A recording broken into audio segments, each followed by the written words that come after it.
Hai guys, kembali lagi di channel Kopinus.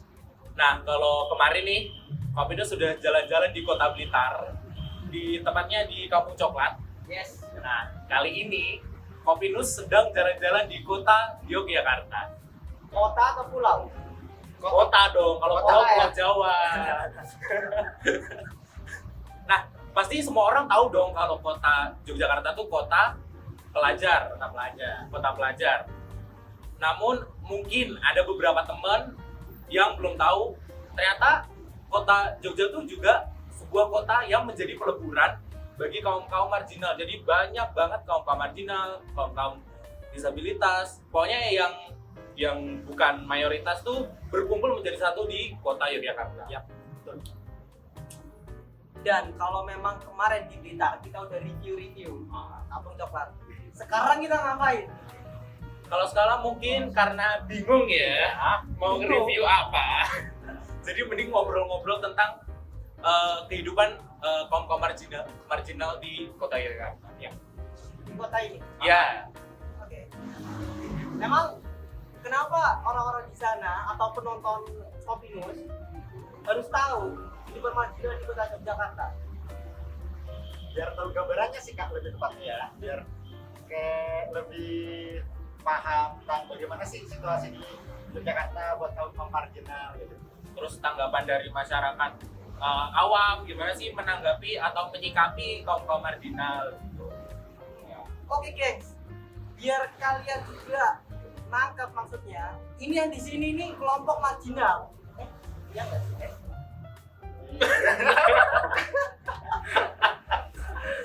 Enggak, karena kita semua sama. Ya, betul. Ya. Tapi jangan dianggap yang tadi bercanda ya. Oke. Tapi BTW, emang kalau di Jogja ini marginal itu yang kayak gimana? Di Jogja tuh kayak terkenal apa sih, banyak kaum-kaum waria, terus kayak komunitas-komunitas tuh banyak gitu ya, banyak dari komunitas apapun itu gitu. Ada pesantren waria juga kan? Iya, ada pesantren waria juga. Waria ini maksudnya wanita pria transpuan. Ya, transpuan. Tapi emang kalau di Jogja ini waria itu dia sering muncul gitu di tengah masyarakat. Kalau Selama ini sih mayoritas paling di itu ya, muncul di alun-alun itu kadang-kadang. ya, kalau enggak ya paling ada beberapa waria yang masih ngamen atau gimana. Nah, itu ketemunya di tempat yang sering ada Banyak orang. kumpul, banyak orang gitu biasanya. Ada sih. Kan aku kan ini orang Surabaya. Iya. Nah kalau di Surabaya itu tuh waria ini kan identik dengan prostitusi, sedot-sedot. Iya. Kalau di sini gimana? Nah tadi dengerin pesantren, nggak salah. Iya, pesantren. Di situ tuh kayak sebenarnya antara ada yang pro ada yang kontra sih tentang adanya pesantren waria itu. Di situ orang-orangnya isinya transpuan semua, dan itu di situ belajar agama. Dan saya sendiri kubu yang pro sih ya. Kalau kirain saya Pro. sendiri Wah, anggotanya. katanya. Tapi kalau dia gimana nih? Kalau saya sih sebenarnya belum begitu tahu ya tentang pesantren waria ini. Tapi kalau tahu ya pro-pro aja sih. Maksudnya ya bebas gitu loh. Ya semua ya udah berdampingan aja gitu. Kan Gary dari Magelang kan ya? Men. Dia dari mana? Asli Jogja. Asli Jogja. Tapi kalau nggak salah pernah di Solo kan? Iya. Nah kan kalau di Surabaya kan yang tadi itu jadi kayak gitu. Jadi waktu datang ke sini kaget tuh. Waktu dengar kelompok transpuan pesantren, wah kan kaget. Wah, kalau waktu pertama kali datang merantau ke Jogja gimana? Kalau dulu sih ya juga kaget juga, tahu adanya kayak gitu kaget. Cuman lama kesini ya emang mereka juga manusia sih, mereka punya hak sendiri buat pilih jalan hidupnya, buat pilih bagaimana mereka melebur di masyarakat gitu kan. Jadi ya it's okay aja, aku mendukung mereka. Terlebih itu kan menyangkut agama kan, di situ pesantren. Ya mungkin menurut mereka bagus, ya silahkan. Waktu di Solo gimana deh? Kalau di Solo mungkin kurang begitu concern ya sama kayak gitu. Mungkin kalau di Solo tuh terkenalnya ada satu gang yang itu memang prostitusi gitu. Jadi ya bukan waria sih, tapi ya ada gitu dikhususin kayak lokalisasi lah gitu-gitu. Nah, makanya waktu di sini loh waria kok ada pesantrennya, tapi berarti keren dong. Berarti dia ada keinginan untuk belajar spiritualitas atau apa gitu. Jadi ya silakan aja. Kembali lagi ke kita kan hidup berdampingan gitu sih. Nah, tadi itu kita masih ngobrol Cilao nih.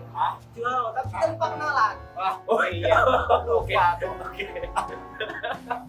Jadi buat sahabat Kopinus, kenalin nama aku Dimas ya. Aku picek apa ya? Low Vision di Family Netra. Nah, kalau ini bule ini Ya kalau aku bule dari Australia, perkenalkan namaku Theo. Asli Jogja kan kita aja ya. anggota transport salah. Iya, anggota pesantren. Aku sendiri Gary, mahasiswa biasa di Jogja. Ngomong-ngomong tadi mahasiswa biasa. Ya, Nah, di Jogja ada mahasiswa yang luar biasa. ya enggak juga sih. Tapi ya, ini kan kalau orang-orang biasanya denger nih, oh disabilitas itu luar biasa lah, anugerah dari Tuhan dan sebagainya. Bisa kuliah tapi di Jogja itu. Pernah tahu nggak disabilitas kuliah di Jogja? Tahu nggak? Ada beberapa. Ada beberapa. Terus menurut kalian apakah mereka luar biasa? Kalau menurut pendapatku pribadi, mereka sama aja kayak kita sih. Cuman mungkin beberapa hal mereka perlu diperhatikan lebih, mungkin ya. Dan kalau misal setauku di perkuliahan, misal dia emang berkebutuhan khusus, ya masih disetarakan, nggak ada perbedaan sama sekali sih. Nih, Nah, kalau aku sendiri punya pengalaman pribadi waktu ikut ospek di salah satu universitas negeri di Jogja. ospek, masih musim ospek. Enggak, dulu. Dulu. Nah, itu tuh salah satu universitas negeri di Jogja lah, gitu kan. Nah, dia tuh teman satu fakultas. Terus beliau tuh tunanetra gitu. Dan tapi kerennya itu tuh kan tugas itu kan sama ya, satu fakultas tugas suruh bikin essay, bikin apa, tapi dia bisa bikin berlembar-lembar dengan braille. Itu kayak terus dia bacain di depan teman-teman, terus kita semua kayak nangis gitu loh dengerin ceritanya gitu kayak keren sih. Maksudnya aku sama temen-temenku nggak sebanyak dia gitu nulis cerita, nulis tugas itu nggak, tapi dia itu dengan ya ternyata sama aja gitu loh. Ya udah, cuma caranya dia nulis pakai braille, kita pakai tulisan biasa gitu aja sih. Berarti kalian sepakat dong, kalau disabilitas bisa kuliah luar biasanya karena memang proses yang dia jalan, bukan dia luar biasa karena dia bisa kuliah dengan kondisi disabilitas. Kalau menurutku lebih ke prosesnya sih. Proses. Lebih ke proses. Sepakat dong. Silakan. Karena pribadinya lagi gitu, balik lagi. Karena nggak gampang sih menurutku, daripada ngadepin orang lain, lebih ke menerima diri sendiri itu lebih susah kayak gitu. Jadi berproses buat jadi bisa show up ke orang kayak gitu kan emang butuh perjuangan sebenarnya. Ngomong-ngomong, kita lagi ngobrol kayak gini nih, di tempat apa nih? Oh iya. Lupa lagi. Dan mungkin Tadi kenalan lupa, sekarang tempatnya lupa. para subscriber Kopinus penasaran juga. Dari tadi mungkin di tempat kopinya kalau nggak salah ada Logo. logo apa ini? Kayaknya udah pada paham sih ini sih. Ini kan persis kayak yang di jalan itu biasa. Belum semuanya paham. Oh juga sih, iya. Mas. Masih tahu Kir? Kami ada di Cafe Capable, Jalan Kaliurang, 0 kilometer 13,5 Yogyakarta. Nah, keunikan dari kafe ini tuh apa sih sebenarnya? Kafe ini didirikan dari Yayasan Yakum, yaitu yayasan yang berfokus pada disabilitas, di mana Yakum ini banyak fasilitasnya untuk disabilitas yang khususnya berada di Jogja. Jadi di kafe ini pegawainya itu beberapa atau 2 orang itu punya disabilitas. Yang satunya amputasi 2 tangan, Tunadaksa. ya tunadaksa, atau yang keduanya juga sama tunadaksa cuma kursi roda kayak gitu. Ya. Dan 1 orang yang lagi itu non disabilitas. Jadi lingkungannya dibentuk secara inklusi gitu ya. Jadi antara yang non disabel sama yang disabel itu jadi satu. Bisa satu dan bisa. Dan tadi ya aku waktu masuk ke kamar mandi itu puas banget ya. Jadi kalau aku membayangkan teman-teman yang kursi roda pun juga pasti bisa pakai. Iya, nggak kesusahan sama sekali. Yes. Oh ya kan pegawainya juga tunadaksa, jadi pasti didesain untuk itu dong. Iya, betul tentunya. Untuk memfasilitasi semuanya. Makanannya juga enak ya. Ya ini emang Mantap. Nggak kalah sama yang lain. Kopi biasa. Selalu pesan kopi dimanapun itu berada. Selalu pesan kopi. jadi dari sini bisa disimpulin ternyata entah itu disabel, non disabel sama aja kan. Sama. Tergantung dia mau belajar atau tidak gitu kan. Tergantung perusahaannya. Benar. Cuma sayangnya nggak tahu ya kenapa ya. Setiap kali kalau aku jalan-jalan ke satu daerah gitu kan, kelompok-kelompok marginal termasuk disabilitas kayak selalu dianggap dari apa ya, dampak dari dosa orang tua di masa lalu. Kayak karma kayak gitu ya. Yes. Itu Kalau cuma kalian gimana? itu cuma pendapat orang-orang Kalau- yang menurut kolot sih. Iya, kalau aku kolot banget. nyebutnya orang-orang kayak gitu orang-orang kolot sih, soalnya kalau anak-anak muda sekarang tuh kayaknya santuy gitu ya. Iya. Kayak, ya udah ayo gitu, ya udah ayo. Ya kamu bisa kan? Ayo ya Ah. gitu. Gitu Mainnya sih. kurang jauh. Iya, Iya. mereka kurang jauh. Kurang eksplor lah orang-orang kayak gitu. Dan ini sih kayak apa ya, waktu aku kemarin jalan-jalan ke Malioboro, Yap. kaget gitu ya. Jadi waktu sama pendamping sih Hmm. diceritain kalau di Malioboro itu ada yang kelompok G itu berani belak-belakan. Saya belak-belakan tuh mereka menunjukkan kalau mereka ini G gitu. Ya pasangan. Ya, yang mungkin dengan beberapa kriteria kan. Hmm. Gitu. Lalu itu kan aku bisa menyimpulkan itu adalah kelompok G karena dari sikapnya itu. Ya. Nah, kalau menurut kalian yang udah lama stay di Jogja, kan aku baru 2 hari. Apakah hal ini juga memang biasanya memang seperti itu atau mungkin waktu itu aku kebetulan? Pengalamanku pribadi pas kemarin juga pas aku kerja kemarin kan di Matahari itu juga ada seperti itu. Dia ya mungkin sama pasangannya beli baju kan. Aku kan kerjanya di bagian cowok. Nah, dia di bareng tuh berdua. Ya menurutku masyarakat di Jogja terutamanya ya itu udah terbiasa gitu. udah biasa. Karena mereka mungkin udah punya pemikiran, ya udah mereka yang tentuin sendiri dia mau kayak gimana nya.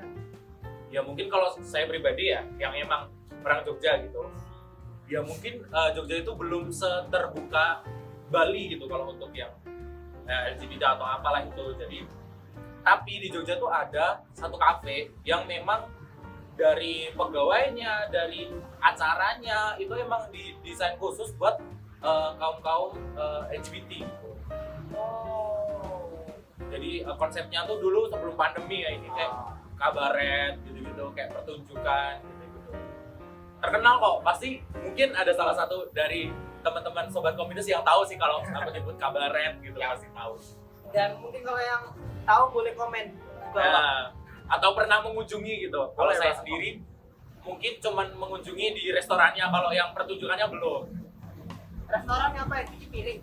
Enggak makan dong. Oh, makan. Makan. Habis makan baru cuci piring. Itu sih katanya itu sih katanya pegawainya juga itu diambil dari komunitas itu. Berdayakan. Soalnya ya kalau di Malang kan aku kuliah di Malang. Ya. Kayak kelompok gay atau lesbi atau bisex mungkin itu kayak orang tuh udah jijik. Apaan sih? Kayak Mayoritas orang sana. ayo kita. Ayo. Jadi makanya waktu datang ke sini cerita-cerita ngobrol-ngobrol jancok bener-bener Berbeda. enak banget Jogja. maksudnya dalam artian enak itu bukan ini ya, bukan semata-mata oh ini wadahnya bukan. Tapi di mana enaknya itu di sini meskipun mereka itu berbeda, tapi haknya itu setidaknya Setara. disetarakan. Itu yang buat belajar. Yang nggak bosan-bosan main gitu tuh. Ya mungkin karena dari dulu juga kalau yang kalau komunitas Baria kan juga sering di tempat-tempat keramaian gitu, terus jadi udah terbiasa lah mungkin orang-orang Jogja. Jadi ya udah gitu. Ya itu salah satu dari masyarakat Jogja. Tapi anyway, ngomongin kelompok LGBT, sebenarnya kalian risih nggak sih kalau ada kelompok LGBT? Kalian udah lama nih stay di Jogja. Gimana? Kalau aku pribadi sih enggak sih ya, karena menurutku itu sebagian dari kehidupan. Jadi mereka milih jalan jadi LGBT dan yang lain-lainnya itu asal mereka bahagia, ya kenapa enggak kayak gitu. Jadi lebih ke asalkan orang bisa bahagia dengan kehidupan mereka, ya nggak apa-apa. Oke. Nah kalau aku pribadi mungkin ya memang mereka tuh ya kayak orang pada normalnya gitu loh, sama aja gitu. Ada yang ya memang ada yang judes, ada yang baik, ada yang enggak. Tapi kalau lagi ketemu ada yang kayak asik gitu dan dia lagi ngamen gitu, terus kayak seru aja nanti kayak lagu ini dong diminta apa, jadi kayak malah jadi kayak temen ngobrol gitu. Jadi ya sama aja sebenarnya gitu. Cuman karena ya beliau memilih jalan itu aja gitu. Menarik karena jujur aku di Malang, Blitar, Surabaya, orang lihat LGBT Mayoritas pendapatnya kayak gitu ya. dan aku kalau misalkan aku mau nyampein pendapat atau mau nyampein rasa gitu, jadi kenapa kalian harus mempermasalahkan mereka? Toh juga mereka nggak bikin masalah buat kalian gitu loh. Betul. Itu aku yang kena serang. Jadi seolah-olah Dikira belain gitu ya. kira belain, bahkan dikirain aku bagian dari situ. Mayoritas pendapat kolotnya kayak gitu. Iya sih emang kayak gitu. Kayak kita berpendapat tuh dikira kita menjadi salah satu bagian, padahal belum tentu kan. Pro belum tentu kita sebagian dari mereka gitu. Mendukung belum tentu kita bagian. Makanya aku selalu berpendapat bahwa orang-orang seperti ini nih nyuci otak bukan cuma pakai argumentasi, tapi pakai deterjen. Bener-bener dicuci kalau itu mah. Coba dulu tuh sih kayak gitu ya. Jadi menurutku enggak banget. Iya sih. Tapi terlepas itu mereka pendapat apa itu hak mereka. Iya, boleh lah. Cuma yang kalau menurut aku yang jadi masalah ketika pendapat mereka itu seolah-olah harus jadi pendapat yang mutlak benar. Kesel banget sih. Jadi mereka minta pendapat kita, tapi mereka juga yang emosi ke kita. Kira jawaban mereka itu paling benar gitu kan. Pendapat mereka paling ya ini yang paling benar gitu pendapat kami. Ya bayangin lah, kalau misalkan ada pedagang nasi pecel, rawon, soto dan sebagainya itu, semua orang harus sama. Nasi pecel, orang yang jual rawon itu enggak laku lah pasti. Iya. Enggak lah. Enggak, kamu harus jual rawon gitu. Kamu harus jual pecel. Ya enggak gitu kan.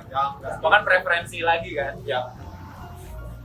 Tapi ngomong-ngomong rawon, pecel ya, Jogja ini apa sih makanan khasnya, apa sih? Gudeg.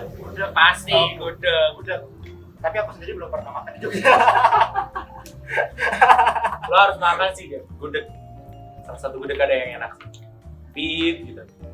Gudeg. Buat temen-temen semua, gak ada teman-teman semua yang tahu gudeg enak terjogja bisa tulis ya. Komen ya di bawah. Komen Aja. rekomendasi. Tapi aku pernah ngeliat di videomu teh. Kan kamu juga YouTuber juga. TikTokers dulu. Yes. Pernah dia makan mie kan? Ya. Itu nggak tahu berapa bungkus. Cuma dalam waktu berapa 1 menit ya? Iya dia. Cepet banget makan mie-nya dia. Jangan Ya. fighting. Lu Next juga. time boy. Enggak, dia juga Kak. Tapi Iya. cuma dia nggak bikin channel aja gitu. Sebenarnya kalau kita tuh sering sindir-sindiran, sering sindir-sindiran lewat WA. Kalau misalnya udah ada bikin story, bikin mie gitu, terus pasti komen-komenan gitu. Tapi dia sih paling banyak asem. Enggak, aku paling 8, paling banyak cuma 8. Ya itu. Nggak sampai 8 segitu. guys, 8. Ampun. Tapi Sayangnya sekarang satu. udah nggak bisa ya karena kemarin udah sakit. Lambung ya. Jangan habis Udah infeksi usus saya. Nggak boleh. Gila. Kayak gitu sih. Ya. Gimana Kak? Selama 2 hari di Jogja tuh pengalaman yang dapet itu gimana? Selain shop, Ya. selain Jogja, shop, kayak gitu. Yang pertama, shock. Ah, Kadang-kadang lihat rambut. Soalnya, tapi ketemu 1 tahun yang lalu ya, Teh? emang udah setahun ya? itu baru pertama kali ketemu kok. Enggak sama Theo, setengah tahun yang lalu lah. Iya. Rambutnya itu masih hitam cupu. Sekarang udah berandal. Iya. Berandal. Udah Bandung anaknya. Anak kau. Dan memang yang kedua tadi aku kaget waktu melihat cara interaksi masyarakat Jogja. Ya mungkin nggak semua yang aku kunjungin tuh ramah banget. Tapi ada satu lagi yang tiba-tiba muncul di benakku. Ya apa? Apa itu? Kan kalau di sebagian tempat, Yap. kita ngelihat orang bakannya hitam-hitam, pakai kalung, pakai gelap, pakai antik, rambut semira, berandal. Ya. Moral nggak punya. Kalau di sini gimana? Ini lebih ke pointing saya nggak sih? kok persis sama ya. Enggak. Lebih ke pointing saya nggak sih? Enggak. Gini loh. Aku suka heran gini. Orang sekarang penampilan kayak gitu dikira orang nggak punya moral. Pengalaman pribadi di Jogja, di Terminal Jiwangan, aku jalan karena aku tunanetra kan nabrak. Ditanya sama salah satu, ya aku nggak tahu dia preman atau apa, tapi penampilannya menurutku kalau orang itu pasti nyebutnya preman. Tapi menurutku dia orang baik. Kenapa? Karena dia nanya aku, masih lagi mabuk dong? Ya, karena aku nggak lagi mabuk karena nggak tetap jelasin. Oh ngapunten, saya tunanetra. Diantri, masih mau kemana? Mau naik bis apa? Diantri. Ya. Sedangkan di luar sana, aku nggak bilang gimana atau siapa ya, di luar sana pakaian rapi, berjas, berdasi, celana, pantofel dan sebagainya, pakai tas, kerja di dalam kantoran, korupsi. Ya. Biasanya malah lebih acuh orang-orang yang kayak gitu. Gimana? Ya, Saya penasaran, menurut kalian gimana? Penampilan itu mencerminkan moral atau gimana? itu sebenarnya kembali lagi ke Pribadi mereka masing-masing. dan ke peribahasa don't judge book by its cover Ya. gitu kan, kayak dia penampilan tuh belum tentu menunjukkan jati diri atau pribadinya atau personalitinya gitu kan.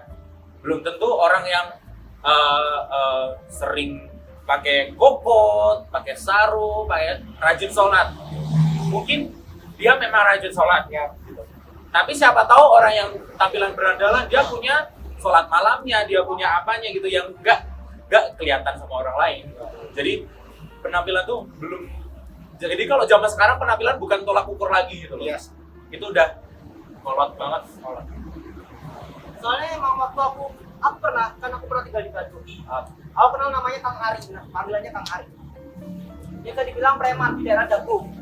Jadi ada di Bandung itu di daerah Dagu, Dukumsel, nah dekat Dukumsel itu kayak toko elektronik gitu.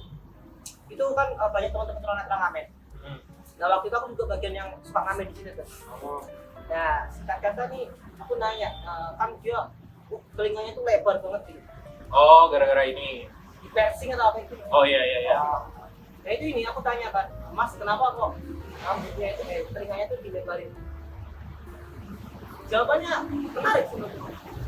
Dia cuma pengen buktiin ke masyarakat secara luas kalau penampilan seperti itu masih berbuat baik. Jadi perlu diketahui, dia ngamen setiap hari, ngumpulin uang kalau 1 minggu sekali, itu uang yang terkumpul sebagian memang buat dia, sebagian buat dia jadi makanan. Yang dimana makanannya dibagi-bagi, Wah, gratis. hebat. Keren. Asli. Orang-orang lain yang nggak seperti itu juga mungkin nggak berpikiran sampai sejauh itu gitu. Mungkin. Entah karena sekarang udah sibuk sama gadgetnya, Ya. mungkin. Atau sibuk nonton goyang-goyang di TikTok. Ya. TikTok.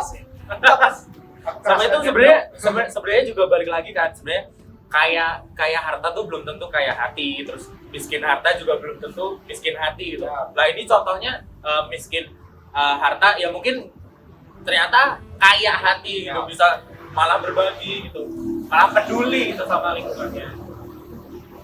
Jiwa sosialnya tinggi. Ya benar. Dua sosial. Tinggi ngomongin. Tinggi menurutku. Tapi ya sih. Setinggi orang-orang yang mau membela kelompok kecil, tapi bisa cuma rebahan, handphonean. No action. Oke. Tapi kayaknya sih subscriber Kopinus itu nggak ada kayak gitu. Ya. Mereka pasti ada action. Bahkan ketika mereka mendengarkan kita ngobrol, mereka pasti tahu kenapa kita ngobrolnya lost gitu. Los apa los nih? Mana ya? Soalnya gini loh, banyak yang hal-hal tabu,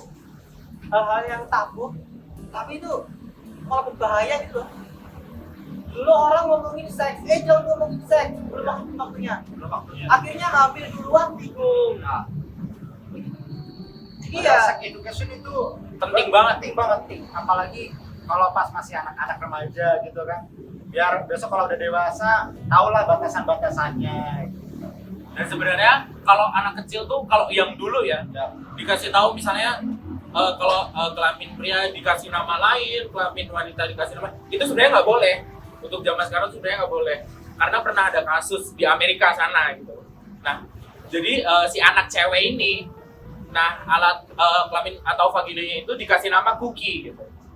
Nah, terus dia bilang sama ibunya, kayak, ini bahasa itu ya, bahasa Indonesia ya, kayak kemarin paman itu makan kukiku gitu. Padahal yang dimaksud cookie anaknya itu adalah vaginanya gitu. Tapi mamanya nggak ngeh gitu. Dianggapnya ya itu loh. Ya itu makanan, Oh, makanan. Padahal dia juga yang mengasih tahu. Jadi sebenarnya kalau memang untuk sex education tuh ya kita nggak boleh mengganti nama. Jadi ya kalau penis ya penis, vagina ya vagina. Gitu. Jadi biar semuanya jelas gitu. Batasan-batasan mana yang boleh dilihat, mana yang boleh disentuh, mana yang boleh dilihat oleh siapa, mana yang boleh disentuh oleh siapa gitu tuh semuanya biar jelas. Tapi rambut Ismir boleh ya? Boleh. Oke. Contohnya kayak gini. Makanya kalian kalau nge-bleaching yang bener guys, jadinya kayak gini. Gak mau nggak kelihatan kok. Wah, bener. Nggak kelihatan. Nah, buat kalian yang pengen kelihatan gua sama Theo atau Gary, kalian datang di Jogja. Call ya anggota-anggota kopi bisa di Jogja. Ya. Kita ngobrol bareng, kita sharing-sharing bareng. Ya, betul. Ditunggu ya. Kesini aja. Serem ya. Serem ya kalau Mas Sati. Dan jangan lupa mampir Kopabel. Ya, apa-apa.